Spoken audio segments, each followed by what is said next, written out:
इंदिरा आवास मिला है, शौचालय मिला है। अब ये रोड नहीं बना हुआ था तो ये भी रोड तो फायदे के लिए मिला है। 5 साल में तो आपको ये रोड वगैरह का भी काम किए हैं बहुत।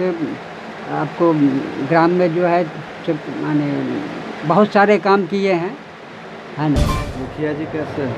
मुखिया जी अच्छे हैं, काम सब हो रहा है? काम सब अच्छा से हो रहा है। क्या सब मिला है आपको? क्या सब दिया मुखिया जी? मुखिया जी तो पशु शेड वगैरह भी दिए हैं। पशु सेट दिए हैं और शौचालय है आपके? शौचालय है, खुश हैं आप मुखिया जी सब। से? हाँ, खुश हैं हम लोग तो। नमस्कार, मैं युवराज, आप देख रहे हैं डेमोक्रेटिक लाइव। इस वक्त मैं समस्तीपुर ज़िला में मौजूद हूं। समस्तीपुर ज़िला के पटोरी प्रखंड के ईमान सराय पंचायत में मौजूद हूं और हमारे साथ लोकप्रिय मुखिया राम कृपाल ठाकुर मौजूद हैं। हम इनसे बात करते हैं। सर, अब लेटर भी निकल गया है और उम्मीद है कि अगले 20 सितंबर से चुनाव होने वाला है, तो अब की बार चुनावी मुद्दा क्या रहेगा? अब की बार चुनावी मुद्दा यह है कि सर्वांगीण विकास कुछ समय में होना संभव नहीं है।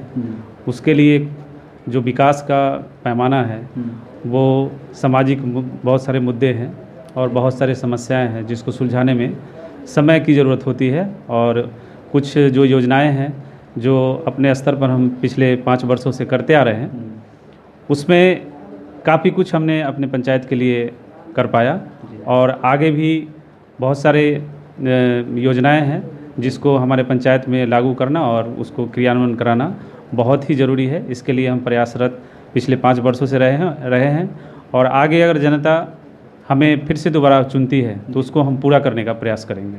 जी सर, एक सवाल है, यहाँ पे कई पंचायत पानी से डूब जाता है। पानी का जो जहाँ तक समस्या है ये काफ़ी बिहार का ही एक समस्या है, समझिए।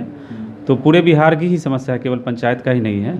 उसके लिए है कि ड्रेनेज सिस्टम को दुरुस्त किया जाना चाहिए और पंचायत हो, शहर हो या गांव हो, दोनों के लिए अब अति आवश्यक हो गया है कि पक्का नाला का प्रावधान हो और जल निकासी का भी साथ साथ प्रावधान हो, जिससे कि जल निकासी व्यवस्थित तरीके से हो सके।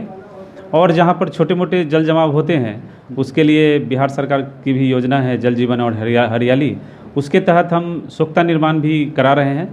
कई जगहों पर हमने करवाया है, जिससे कि काफ़ी कुछ है। लेकिन बड़े तौर पर इसको करने की ज़रूरत है, जिससे कि जल जमाव नहीं हो सके। बड़े ही ईमानदारी से आपने काम किया इस पंचायत में और अगले बार भी आप जैसे जिस तरीके से हमने अभी आया तो आपकी बड़ा चर्चा हो रहा था, सबने आपका बड़ाई कर रहा था, तो सुन के लगता है कि आप जैसे मुखिया का इस पंचायत में बहुत ज़रूरत है। और शिक्षा का एक जो स्तर गिरता जा रहा है सर, तो अपने पंचायत में उस तरह का कुछ आप कैसे देखिएगा उसको?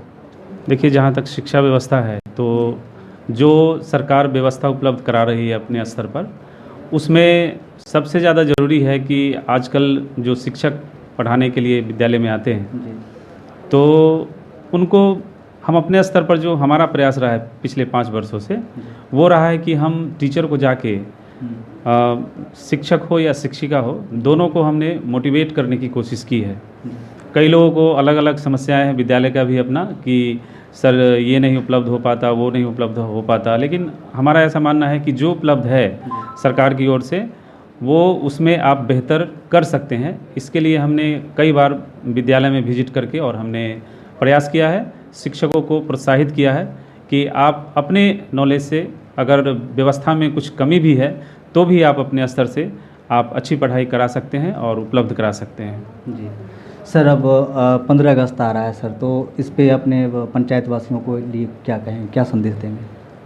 स्वतंत्रता दिवस की ढेर सारी शुभकामना हमारे पंचायत वासियों, नगर वासियों और पूरे बिहार और पूरे देश की जनता को हमारी ओर से हार्दिक शुभकामना।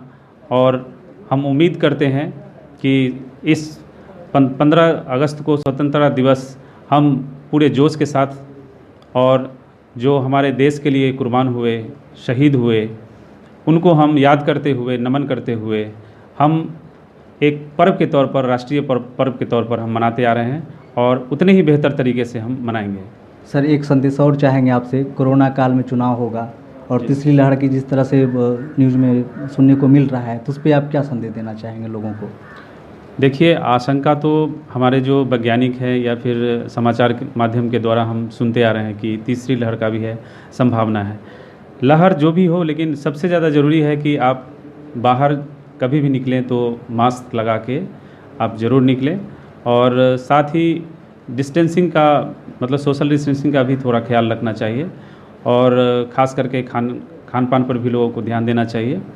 और जहाँ तक चुनाव का मुद्दा है, वो हमारे प्रशासन के अधिकारी, पदाधिकारी और हमारे राज्य के मुखिया श्री नीतीश कुमार जी या उनकी कैबिनेट ये सब तय करेंगे कि कोरोना काल, ये तीसरी लहर की आशंका को देखते हुए चुनाव कब कराना है, नहीं कराना है, ये तो उनका डिसीजन है। जी। तो हमारे साथ ईमान सराय पंचायत के लोकप्रिय मुखिया मौजूद थे, रामकृपाल ठाकुर जी। हमने इनसे बात किया, सभी सवालों का जवाब दिया। अगर अभी तक हमारे चैनल को सब्सक्राइब नहीं किया है तो कर लीजिए, बगल में बेल आइकन है, दबा लीजिए। नमस्कार।